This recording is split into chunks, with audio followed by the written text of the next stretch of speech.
Yeah, and one thing as far as teachers goes, and it's something I admire about you too, because I know a lot of teachers get a bad rap how they just teach and they don't do anything more. But obviously, you've written a book. You're a real estate investor. You're not only, and I say quote unquote, only a teacher. Can you kind of speak to that? And are there other teachers that are similar to you, or do you kind of stand out in that way?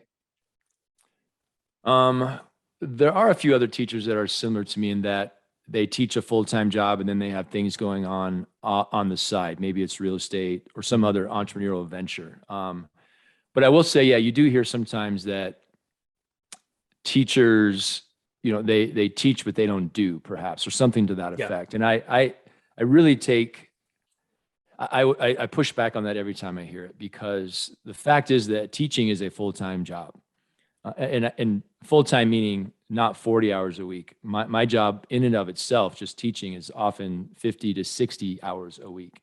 So to expect a full-time teacher to then have, some other side hustle that gives them more experience in what they're teaching is really asking a lot, especially when the teachers have families, and we all have our own hobbies and we just need time. We need our own time to Yeah. decompress. So for many years, I was a teacher who taught entrepreneurship, but had never started a business. My wife and I have a few LLCs in real estate and SheeksFreaks. And so I have more awareness and more experience in teaching entrepreneurship. Definitely have more experience now with teaching personal finance, that I've written a book on it, and I've done a lot of extensive research, and I speak all the time to young people about personal finance. But I always tell people, as a teacher, teaching, so I teach mostly marketing and personal finance and Mhm. entrepreneurship. I would say that my job is 90% teaching, and I mean the skills involved in managing students, and Mhm. about 10% content.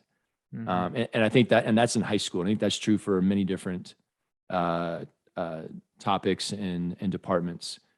Teaching is a skill. Yeah, for It's sure. not, if you ask an entrepreneur to come and take over a high school classroom, they will crash and burn.